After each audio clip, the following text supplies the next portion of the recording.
इन दिनों आपने देखा होगा कश्मीर फाइल फिल्म की चर्चा चल रही है,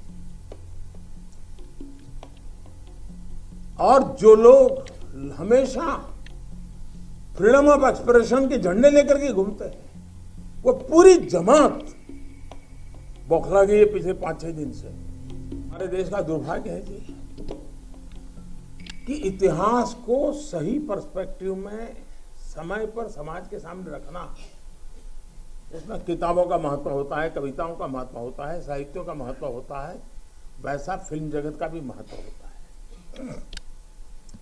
आजादी के बाद दुनिया के सामने महात्मा गांधी को सचमुच में सारी दुनिया मार्टिन लूथर किंग की बात करता है, सारी दुनिया नेल्सन मंडेला की बात करता है, लेकिन दुनिया गांधी की चर्चा बहुत कम करता है। अगर किसी ने उस समय हिम्मत के साथ काम करके महात्मा गांधी के जीवन पर एक पूरी फिल्म बनाई होती और दुनिया के सामने रखी होती, तो शायद हम मैसेजिंग कर पाते।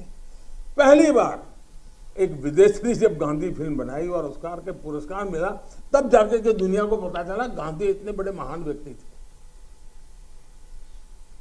लेकिन कुछ लोग कहते तो बहुत कुछ फ्रीडम ऑफ प्रेस की बात, फ्रीडम ऑफ एक्सप्रेशन की बात करते हैं, लेकिन आपने देखा होगा इमरजेंसी, इतनी बड़ी घटना, कोई फिल्म नहीं बना पाया, क्योंकि सत्य को दबाने का लगातार प्रयास हुई हमारे देश में। भारत विभाजन, जब हमने 14 अगस्त को एक हॉरर डे के रूप में याद करने के लिए तय किया, तो कई लोगों को बड़ी मुसीबत हो गई है।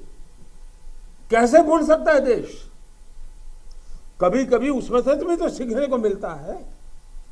भारत विभाजन में ऑथेंटिक कोई फिल्म नहीं बनी, और इसलिए इन दिनों आपने देखा होगा कश्मीर फाइल फिल्म की चर्चा चल रही है,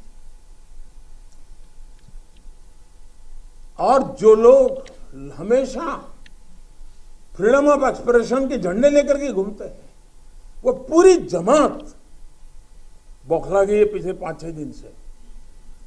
और ये फिल्म का तथ्यों के आधार पर, आर्ट के आधार पर उसकी विवेचना करने के बजाय उसको डिस्क्रेडिट करने के लिए बड़ा मुहिम चला है। आपने देखा होगा एक पूरी इकोसिस्टम, कोई सत्य उजागर करने का साहस करे, उसको जो सत्य लगा उसने प्रस्तुत करने की कोशिश की, लेकिन उस सत्य को न समझने की तैयारी, न स्वीकारने की तैयारी है, न ही दुनिया इसको देखे इसके लिए उनकी मंजूरी है।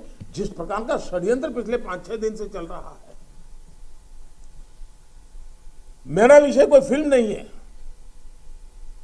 मेरा विषय है कि जो सत्य है उसको सही स्वरूप में देश के सामने लाना देश की भलाई के लिए होता है। उसके कई पहलू हो सकते हैं, किसी को एक चीज नजर आती है, किसी को दूसरी नजर आएगी। जिनको लगता है कि ये फिल्म ठीक नहीं हुआ, अपनी दूसरी फिल्म बनाए, कौन मना करता है? लेकिन उनको हैरानी हो रही है कि जिस सत्य को इतने सालों तक दबा करके रखा, उसको तथ्यों के आधार पर जब बाहर लाया जा रहा है और कोई मेहनत करके ला रहा है, तो उसको पूरी इकोसिस्टम लग गई है, पूरी इकोसिस्टम लग गई है। और ऐसे समय जो सत्य के लिए जीने वाले लोग हैं, उन्होंने सत्य के खातिर खड़े होना उनकी जिम्मेवारी होती है। और ये जिम्मेवारी मैं आशा करूंगा सब लोग निभाएंगे।